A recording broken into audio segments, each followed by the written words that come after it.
ನಮಸ್ಕಾರ. ಅಮೋಘ ವಾರ್ತೆಗಳಿಗೆ ಸ್ವಾಗತ. ನಲ್ಲದ ಧರ್ಮರಾಜ್. ಈಗ ಮುಖ್ಯಾಂಶಗಳು. ಮಂಗಳೂರು ಬೆಂಗಳೂರು ನಡುವೆ ಓಡಾಡಲಿದೆ ಮತ್ತೊಂದು ರೈಲು. ನೂತನ ರೈಲಿಗೆ ಕೇಂದ್ರ ಹಸಿರು ನಿಶಾನೆ. ಶೀಘ್ರ ಸಂಚಾರಕ್ಕೆ ಸಕಲ ಸಿದ್ಧತೆ. ಜಿಲ್ಲೆಯಾದ್ಯಂತ ರಸ್ತೆ ಸುರಕ್ಷತಾ ಸಪ್ತಾಹ. ವಾಹನ ಸವಾರರಿಗೆ ಪೊಲೀಸರಿಂದ ಕಾನೂನು ಪಾಠ.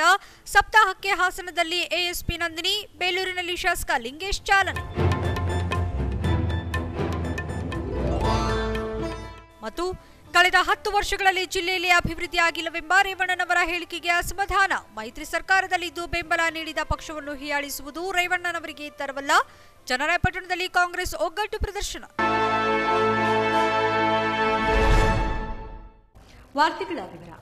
ಜಿಲ್ಲೆಯ ಜನತೆಯ ಬಹುದಿನಗಳ ಬೇಡಿಕೆಯಾದ ಮಂಗಳೂರು ಬೆಂಗಳೂರು ನಡುವೆ ಮತ್ತೊಂದು ರೈಲು ಓಡಾಟ ಶೀಘ್ರವಾಗಿ ಆರಂಭವಾಗಲಿದೆ.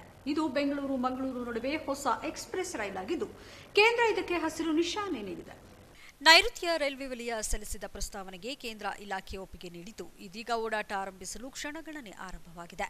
ಬೆಂಗಳೂರು ಶ್ರವಣಬೆಳಗೊಳ ಹಾಸನ ಮಂಗಳೂರು ಸೆಂಟ್ರಲ್ ನಡುವೆ ಈ ಹೊಸ ಎಕ್ಸ್ಪ್ರೆಸ್ ರೈಲು ಸಂಚಾರ ನಡೆಸಲಿದೆ. ವಾರದಲ್ಲಿ 3 ದಿನಗಳ ರೈಲು ಸಂಚರಿಸಲಿದ್ದು, ಈ ರೈಲು 22 ಬೋಗಿಗಳನ್ನು ಹೊಂದಿದೆ. ಬೆಂಗಳೂರಿನ ಯಶವಂತಪುರ ರೈಲು ನಿಲ್ದಾಣದಿಂದ ಈ ರೈಲು ಹೊರಡುತ್ತದೆ. ನೂತನ ರೈಲಿನ ವೇಳಾಪಟ್ಟಿ ಪ್ರಕಾರ ಮಂಗಳವಾರ, ಶುಕ್ರವಾರ, ಭಾನುವಾರ ಮಧ್ಯಾಹ್ನ 4:30ಕ್ಕೆ ಬೆಂಗಳೂರಿನಿಂದ ಹೊರಡುವ ರೈಲು 8 ಗಂಟೆಗೆ ಹಾಸನಕ್ಕೆ ತಲುಪಲಿದೆ. ಮುಂಜಾನೆ 4:30ಕ್ಕೆ ಮಂಗಳೂರು ಸೆಂಟ್ರಲ್ ರೈಲು ನಿಲ್ದಾಣಕ್ಕೆ ತಲುಪುತ್ತದೆ. ಮಂಗಳೂರಿನಿಂದ ಸೋಮವಾರ, ಬುಧವಾರ, ಶನಿವಾರ ಸಂಜೆ 7 ಗಂಟೆಗೆ ಹೊರಡಲಿರುವ ರೈಲು ತಡರಾತ್ರಿ 1:30ಕ್ಕೆ ಹಾಸನಕ್ಕೆ ತಲುಪಲಿದೆ. ಮುಂಜಾನೆ 4:30ಕ್ಕೆ ಯಶವಂತಪುರ ರೈಲು ನಿಲ್ದಾಣಕ್ಕೆ ಬಂದು ಸೇರಲಿದೆ. ಮಾರ್ಗದಲ್ಲಿರುವ ನಿಲ್ದಾಣಗಳಾದ ನೆಲಮಂಗಲ, ಕುಣಿಗಲ್, ಯಡಿಯೂರು, ಶ್ರವಣಬೆಳಗೊಳ, ಚನ್ನರಾಯಪಟ್ಟಣ, ಹಾಸನ, ಸಕಲೇಶಪುರ, ಸುಬ್ರಹ್ಮಣ್ಯ, ಪುತ್ತೂರು ನಿಲ್ದಾಣದಲ್ಲಿ ನಿಲುಗಡೆಗೊಳ್ಳಲಿದೆ. ನಗರದ ಜಿಲ್ಲಾ ಪೊಲೀಸ್ ವರಿಷ್ಠಾಧಿಕಾರಿ ಕಚೇರಿ ಎದುರು ಹಾಸನ ಜಿಲ್ಲಾ ಪೊಲೀಸ್ ಇಲಾಖೆಯಿಂದ ಸೋಮವಾರ ಬೆಳಗ್ಗೆ ಹಮ್ಮಿಕೊಳ್ಳಲಾಗಿದ್ದ ರಸ್ತೆ ಸುರಕ್ಷತಾ ಸಪ್ತಾಹಕ್ಕೆ ಎಎಸ್ಪಿ ನಂದಿನಿ ಹಸಿರು ಬಾವುಟ ಪ್ರದರ್ಶಿಸುವ ಮೂಲಕ ಚಾಲನೆ ನೀಡಿದರು.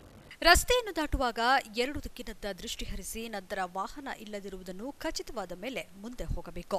ಪಾದಚಾರಿಗಳು ಫುಟ್ಪಾತ್ ಮೇಲೆ ಚಲಿಸಬೇಕು. ದ್ವಿಚಕ್ರ ವಾಹನಗಳಲ್ಲಿ ಇಬ್ಬರಿಗಿಂತ ಹೆಚ್ಚಿಗೆ ಕೂರಬಾರದು. ಕಡ್ಡಾಯವಾಗಿ ಹೆಲ್ಮೆಟ್ ಅನ್ನು ಉಪಯೋಗಿಸಬೇಕು. ನಗರ ಮತ್ತು ಪಟ್ಟಣ ಭಾಗಗಳಲ್ಲಿ 30 ಕಿಲೋಮೀಟರ್ಗಿಂತ ಹೆಚ್ಚು ವೇಗವಾಗಿ ವಾಹನವನ್ನು ಓಡಿಸಬಾರದು ಎಂದರು. ಮಕ್ಕಳಿಗೆ ವಾಹನ ನಡೆಸಲು ಅವಕಾಶ ಕೊಡಬಾರದು. ಹೆಚ್ಚು ಶಬ್ದ ಇರುವ ಹಾರ್ನ್ ಬಳಸಬಾರದು. ಮದ್ಯಪಾನ ಸೇವಿಸಿ ವಾಹನ ಚಾಲನೆ ಮಾಡಬಾರದು ಎಂದು ಹೇಳಿದರು. ದ್ವಿಚಕ್ರ ಸವಾರರು ವಾಹನ ಚಲಾಯಿಸುವಾಗ ಕಡ್ಡಾಯವಾಗಿ ಉತ್ತಮ ಗುಣಮಟ್ಟದ ಹೆಲ್ಮೆಟ್ ಧರಿಸಬೇಕು. ಹೆಲ್ಮೆಟ್ ಇದ್ದರೆ ನಿಮ್ಮಗಳ ಜೀವಗಳನ್ನು ರಕ್ಷಣೆ ಮಾಡುತ್ತದೆ ಎಂದರು. ಈ ದಿನ ಹಾಸನ ಜಿಲ್ಲಾದ್ಯಂತ ರಸ್ತೆ ಸುರಕ್ಷತಾ ಸಪ್ತಾಹವನ್ನು ದಿನಾಂಕ 4ರಿಂದ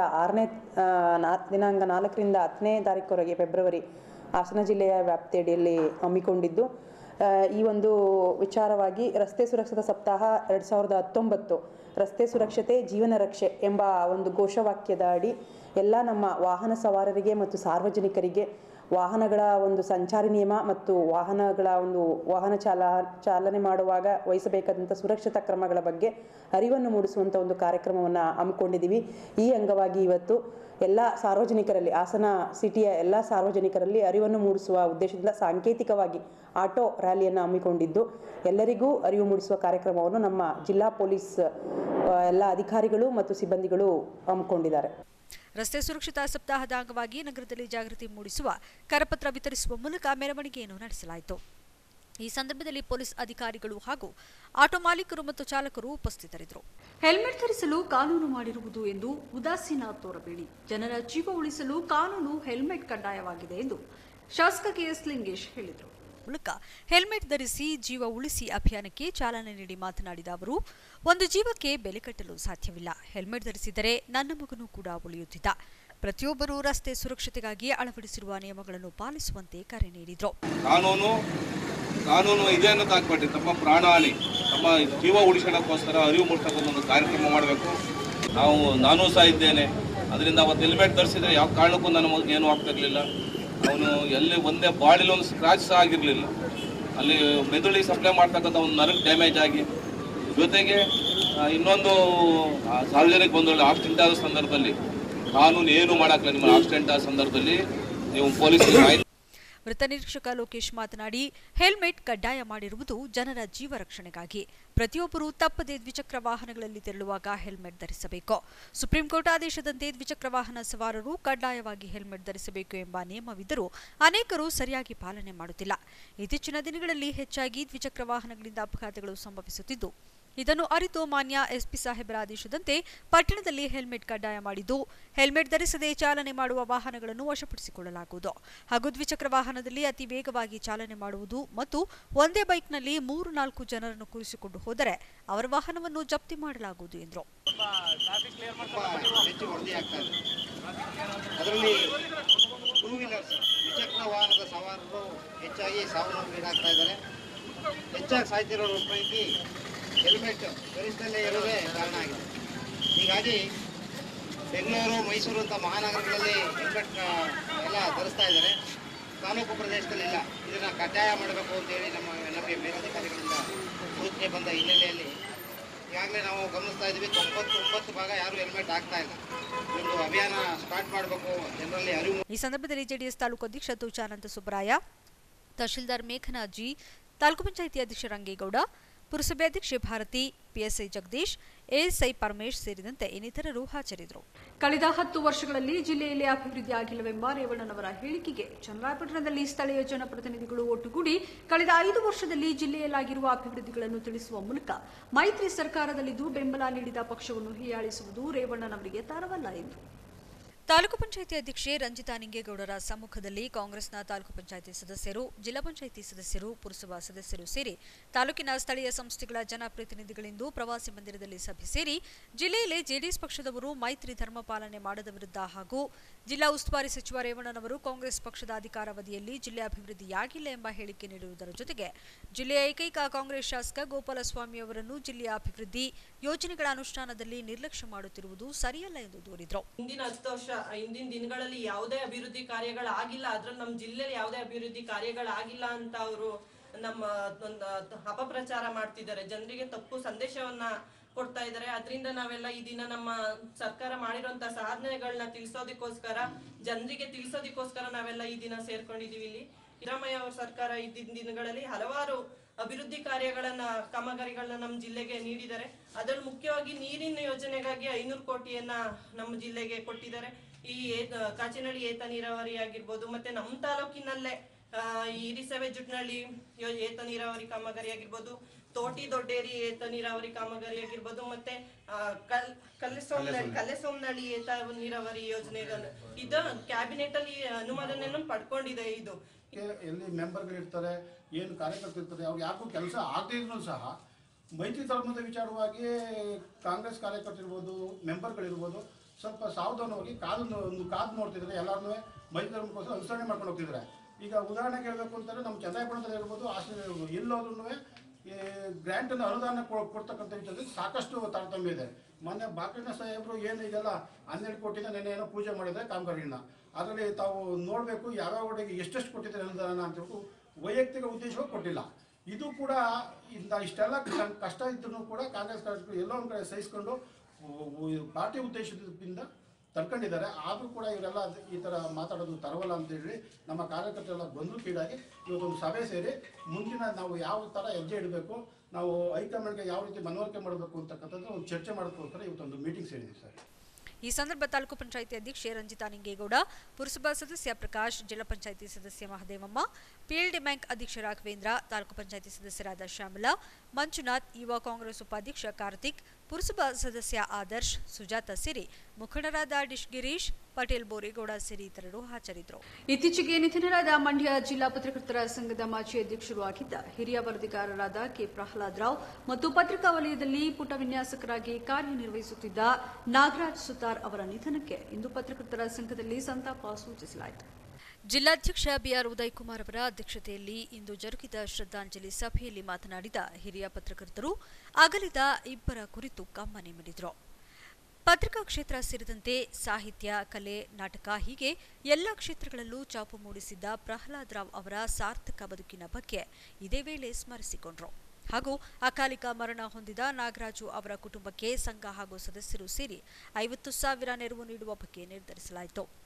ಸಂಘದ ಮಾಜಿ ಅಧ್ಯಕ್ಷ ಕೆಆರ್ ಮಂಜುನಾಥ್, ಲೀಲಾವತಿ, ಸಂಘದ ಪ್ರಧಾನ ಕಾರ್ಯದರ್ಶಿ ಕೆಜಿ ಸುರೇಶ್, ರಾಜ್ಯ ಕಾರ್ಯಕಾರಿ ಸಮಿತಿ ಸದಸ್ಯ ರವೀನಾ ಕಲ್ಗುಡು, ಖಜಾಂಚಿ ಡಿಜೆ ರಾಜಗೋಪಾಲ್, ಉಪಾಧ್ಯಕ್ಷ ಪ್ರಕಾಶ್, ನಗರ ಕಾರ್ಯದರ್ಶಿ ಸಂತೋಷ್ ಸೇರಿದಂತೆ ಪತ್ರಕರ್ತರು ಹಾಜರಿದ್ದರು.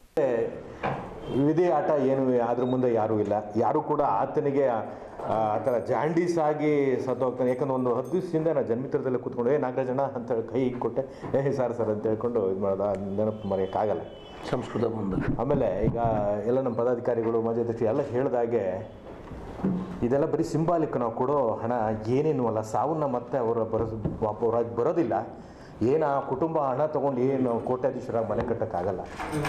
ಆದರೂ ಕೂಡ ನಾವೆಲ್ಲರೂ ಎಲ್ಲೋ ಒಂದು ಕಡೆ ಮಾನವೀಯತೆಗೆ ನಾವೆಲ್ಲ ಬೆಲೆ ಕೊಡಬೇಕು. ಏಕೆಂದರೆ ಈ ನಿಟ್ಟಿನಲ್ಲಿ ಎಲ್ಲರೂ ಕೂಡ ವೈಯಕ್ತಿಕವಾಗಿ ಹೆಚ್ಚು ಸಹಾಯವನ್ನು ಮಾಡಿ, ನಾವು ಕೂಡ ಎಷ್ಟಾಗುತ್ತೋ ಅಷ್ಟನ್ನ ಸಹಾಯ ಮಾಡಿ ಹೇಳಿದಾಗ ಅಲ್ಲಿಗೆ ಹೋಗಿ ಯಾರಾದರೂ ಒಂದಿಬ್ಬರು ಟ್ರೈನಲ್ಲಿ ಹೋಗಿ ಅವ್ರ ಮನೆಗೆ ತಲುಪಿಸೋ ಕೆಲಸ ಮಾಡಲಿ. ಮಹಾತ್ಮ ಗಾಂಧೀಜಿಯವರ ಸಾವನ್ನು ಸಂಭ್ರಮಿಸಿದ ಬಿಜೆಪಿ ಕೃತ್ಯವನ್ನು ಖಂಡಿಸಿ ಜಿಲ್ಲಾ ಕಾಂಗ್ರೆಸ್ ವತಿಯಿಂದ ಪ್ರತಿಭಟನೆ ನಡೆಸಲಾಯಿತು. ನಗರದ ಜಿಲ್ಲಾಧಿಕಾರಿಗಳ ಕಚೇರಿಯ ಅಂಬೇಡ್ಕರ್ ಪ್ರತಿಮೆ ಎದುರು ಬಿಜೆಪಿ ವಿರುದ್ಧ ಧಿಕ್ಕಾರ ಕೂಗಿದ ಕಾಂಗ್ರೆಸ್ ನಾಯಕರು ಜನವರಿ 30 ಮಹಾತ್ಮ ಗಾಂಧೀಜಿಯವರ ಹತ್ಯೆ ಖಂಡಿಸಿ ಹುತಾತ್ಮ ದಿನವನ್ನಾಗಿ ಆಚರಿಸಲಾಗುತ್ತದೆ. ಆದರೆ ಬಿಜೆಪಿಯವರು ಮಹಾತ್ಮ ಗಾಂಧೀಜಿಯವರ ಪ್ರತಿಕೃತಿಗೆ ಗುಂಡು ಹಾರಿಸುವ ಮೂಲಕ ವಿಕೃತಿ ಮೆರೆದಿದ್ದಾರೆ. ಹಿಂದೂ ಮಹಾಸಭಾ ಮಾಡುತ್ತಿರುವ ಈ ಕೆಲಸಗಳಿಗೆ ಕೇಂದ್ರದ ಬಿಜೆಪಿ ಸರ್ಕಾರ ಮತ್ತು ಪ್ರಧಾನಿ ಮೋದಿಯವರ ಬೆಂಬಲವಿದೆ. ಈ ಕಾರಣದಿಂದಲೇ ಆ ಸಂಘಟನೆ ಬಹಿರಂಗವಾಗಿ ದ್ವೇಷ ಬಿತ್ತುವ ಕೆಲಸ ಮಾಡುತ್ತಿದೆ. ಕೂಡಲೇ ಅವರ ವಿರುದ್ಧ ಕ್ರಮ ಜರುಗಿಸಬೇಕೆಂದು ಆಗ್ರಹಿಸಿದರು. 30ನೇ ತಾರೀಕು ರಾಷ್ಟ್ರಪಿತ ಇಡೀ ಪ್ರಪಂಚದಲ್ಲೇ ಎಲ್ಲರಿಂದಲೂ ಎಲ್ಲ ಪಕ್ಷಗಳಿಂದಲೂ ಹೊಗಳಿಕೆಗೆ ಪಾತ್ರರಾದ ಗಾಂಧೀಜಿಯವರು ಹತ್ಯೆಗೀಡಾದ ದಿನ. ಅದನ್ನು ವಿಶ್ವಾದ್ಯಂತ ದೇಶಾದ್ಯಂತ ಹುತಾತ್ಮರ ದಿನವನ್ನಾಗಿ ಆಚರಣೆ ಮಾಡ್ತೀವಿ ಜನವರಿ 30ನೇ ತಾರೀಕು. ಈ ಬಾರಿ ವಿಕೃತ ಮನಸ್ಸಿನ ಹಿಂದೂ ಮಹಾಸಭಾದವರು ಗಾಂಧೀಜಿಯವರ ಪ್ರತಿಕೃತಿಗೆ ಶೂಟ್ ಮಾಡುವುದರ ಮೂಲಕ ಮತ್ತು ನಾಥೂರಾಮ್ ಗೋಡ್ಸೆಗೆ ಜೈಕಾರವನ್ನು ಹಾಕುವುದರ ಮೂಲಕ ಸಿಹಿ ಹಂಚಿ ತಮ್ಮ ವಿಕೃತ ಮನಸ್ಸನ್ನು ತೋರಿಸಿದ್ದಾರೆ. ಇಡೀ ದೇಶದ ಜನತೆ ತಲೆತಗ್ಗಿಸುವಂಥ ವಿಚಾರ ಇದಾಗಿದೆ. ಅದಕ್ಕಾಗಿ ಅಖಿಲ ಭಾರತ ರಾಷ್ಟ್ರೀಯ ಕಾಂಗ್ರೆಸ್ ಪಕ್ಷದ ಅಧ್ಯಕ್ಷರಾದ ರಾಹುಲ್ ಗಾಂಧಿ ಅವರು ದೇಶಾದ್ಯಂತ ಈ ದಿನ ಮೌನ ಪ್ರತಿಭಟನೆಯನ್ನು ಮಾಡಬೇಕಾಗಿ ರಾಷ್ಟ್ರದ ಜನತೆಗೆ ಕರೆ ನೀಡಿದ್ದಾರೆ. ಪ್ರತಿಭಟನೆಯಲ್ಲಿ ಕಾಂಗ್ರೆಸ್ ಜಿಲ್ಲಾಧ್ಯಕ್ಷ ಜಾವಗಲ್ ಮಂಜುನಾಥ್, ಎಂಎಲ್ಸಿ ಗೋಪಾಲಸ್ವಾಮಿ, ಜಿಲ್ಲಾ ಪಂಚಾಯತ್ ಅಧ್ಯಕ್ಷೆ ಶ್ವೇತಾ ದೇವರಾಜ್, ಕಾಂಗ್ರೆಸ್ ಮುಖಂಡರಾದ ಜವರೇಗೌಡ, ಪುಟ್ಟಸ್ವಾಮಿ, ಎನ್ ಮಹೇಶ್ ಹಾಗೂ ಇತರರು ಹಾಜರಿದ್ದರು.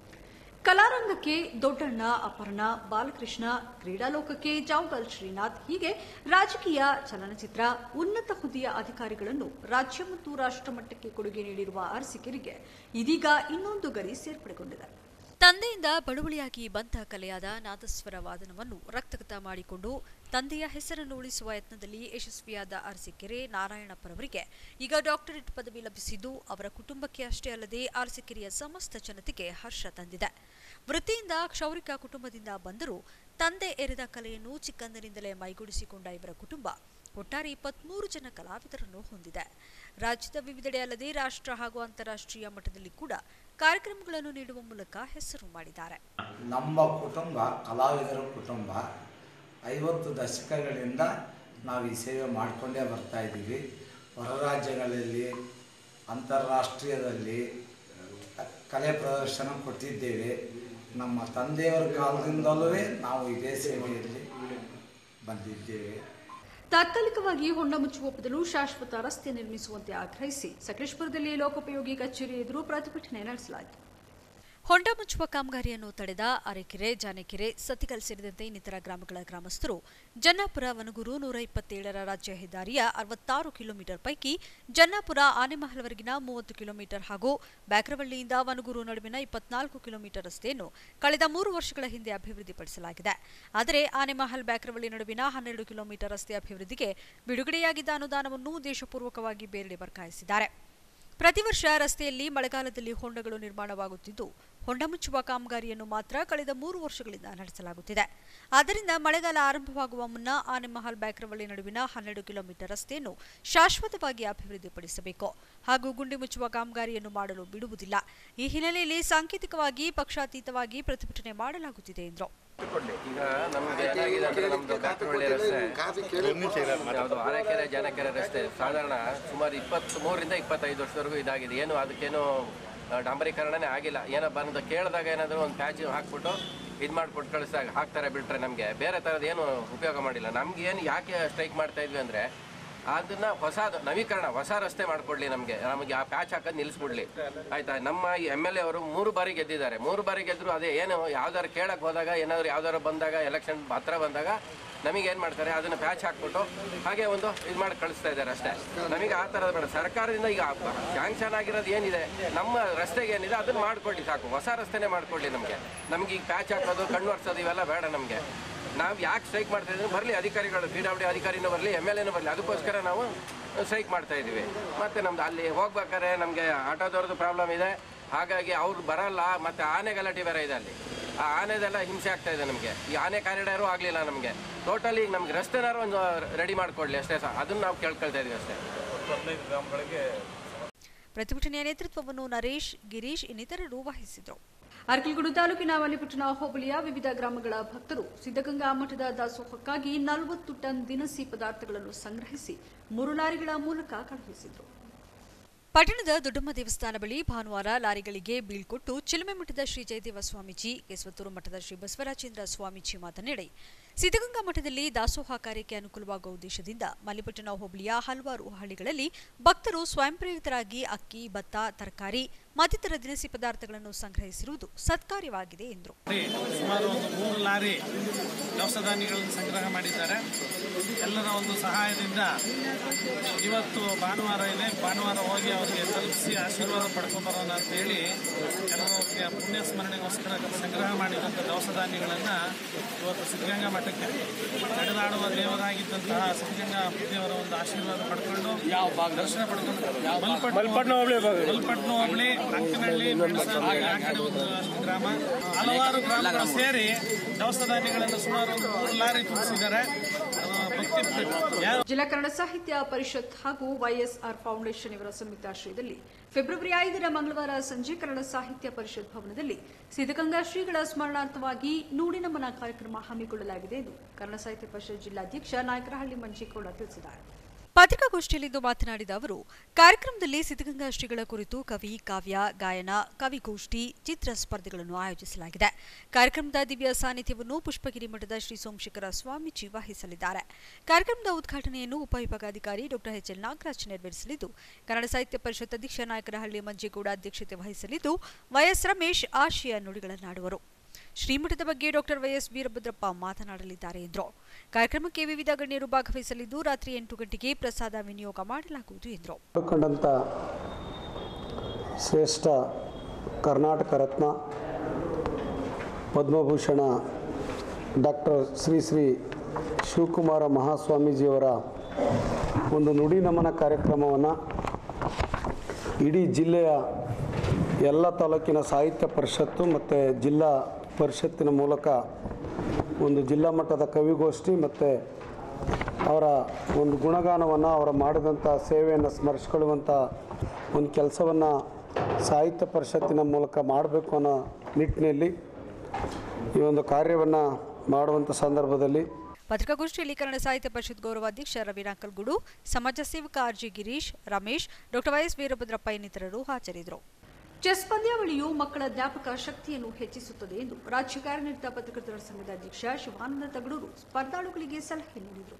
ನಗರದ ಕ್ರೈಸ್ಟ್ ಶಾಲೆಯಲ್ಲಿ ಹಾಸನದ ಕದಂಬ ಚೆಸ್ ಅಕಾಡೆಮಿ ವತಿಯಿಂದ ಭಾನುವಾರ ಆಯೋಜಿಸಲಾಗಿದ್ದ 1ನೇ ಅಂತರ್ ಜಿಲ್ಲಾ ಮಟ್ಟದ ಮುಕ್ತ ಚೆಸ್ ಪಂದ್ಯಾವಳಿಯನ್ನು ಚೆಸ್ ಆಟ ಆಡುವುದರ ಮೂಲಕ ಉದ್ಘಾಟಿಸಿ ಮಾತನಾಡಿದ ಅವರು, ಯಾವುದೇ ಸ್ಪರ್ಧೆಯಾಗಿರಲಿ ಅದರಲ್ಲಿ ಶ್ರದ್ಧೆಯಿಂದ ಭಾಗವಹಿಸಬೇಕು. ಇಂದಿನ ಸ್ಪರ್ಧಾತ್ಮಕ ಜಗತ್ತಿನಲ್ಲಿ ನಾವು ಸಾಗುತ್ತಿದ್ದು ಹಾಗೆ ಶಿಕ್ಷಣ ಪಡೆಯುತ್ತಿದ್ದೇವೆ ಎಂದು ಕಿವಿಮಾತು ಹೇಳಿದರು. ಮಕ್ಕಳಿಗೆ ಶಿಕ್ಷಣ ಕೊಡುವುದರ ಜೊತೆಯಲ್ಲಿ ಇಂತಹ ಆಟೋಟಗಳನ್ನು ಕಲಿಸಬೇಕು. ಪ್ರತಿ ಮಕ್ಕಳಲ್ಲೂ ಅವರದೇ ಆದ ಪ್ರತಿಭೆ ಇದ್ದು ಮೊದಲು ಶಿಕ್ಷಕರಿಗೆ ತಿಳಿದು ನಂತರ ಪೋಷಕರಿಗೆ ಗೊತ್ತಾಗುತ್ತದೆ ಎಂದರು. ಎಲ್ಲ ಮಕ್ಕಳು ಚೆಸ್ ಆಟ ಆಡಲಾಗುವುದಿಲ್ಲ. ಈ ಆಟ ಎಂದರೆ ಮೆದುಳಿನ ಸಾಮರ್ಥ್ಯ ತೋರಿಸುವ ಸ್ಪರ್ಧೆಯಾಗಿದೆ ಎಂದು ಸಲಹೆ ನೀಡಿದರು.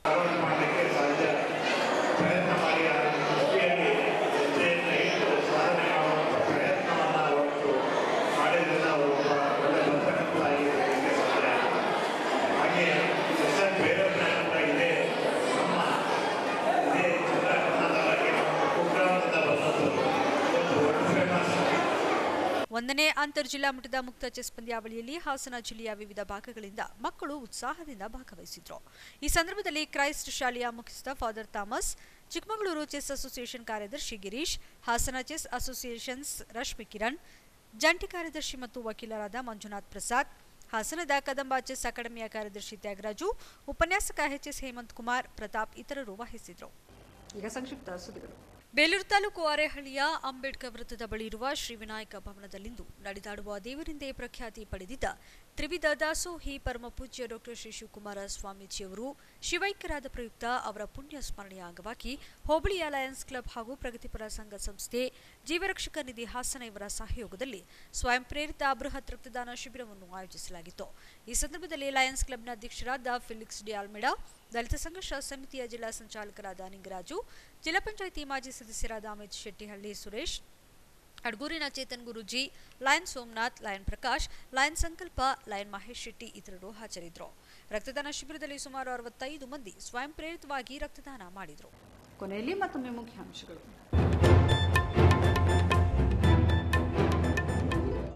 ಮಂಗಳೂರು ಬೆಂಗಳೂರು ನಡುವೆ ಓಡಾಡಲಿದೆ ಮತ್ತೊಂದು ರೈಲು. ನೂತನ ರೈಲಿಗೆ ಕೇಂದ್ರ ಹಸಿರು ನಿಶಾನೆ, ಶೀಘ್ರ ಸಂಚಾರಕ್ಕೆ ಸಕಲ ಸಿದ್ಧತೆ. ಜಿಲ್ಲೆಯಾದ್ಯಂತ ರಸ್ತೆ ಸುರಕ್ಷತಾ ಸಪ್ತಾಹ, ವಾಹನ ಸವಾರರಿಗೆ ಪೊಲೀಸರಿಂದ ಕಾನೂನು ಪಾಠ. ಸಪ್ತಾಹಕ್ಕೆ ಹಾಸನದಲ್ಲಿ ಎಎಸ್ಪಿ ನಂದಿನಿ, ಬೇಲೂರಿನಲ್ಲಿ ಶಾಸಕ ಲಿಂಗೇಶ್ ಚಾಲನೆ. ಮತ್ತು ಕಳೆದ 10 ವರ್ಷಗಳಲ್ಲಿ ಜಿಲ್ಲೆಯಲ್ಲಿ ಅಭಿವೃದ್ಧಿಯಾಗಿಲ್ಲವೆಂಬ ರೇವಣ್ಣನವರ ಹೇಳಿಕೆಗೆ ಅಸಮಾಧಾನ. ಮೈತ್ರಿ ಸರ್ಕಾರದಲ್ಲಿದ್ದು ಬೆಂಬಲ ನೀಡಿದ ಪಕ್ಷವನ್ನು ಹೀಯಾಳಿಸುವುದು ರೇವಣ್ಣನವರಿಗೆ ತರವಲ್ಲ. ಚನ್ನರಾಯಪಟ್ಟಣದಲ್ಲಿ ಕಾಂಗ್ರೆಸ್ ಒಗ್ಗಟ್ಟು ಪ್ರದರ್ಶನ.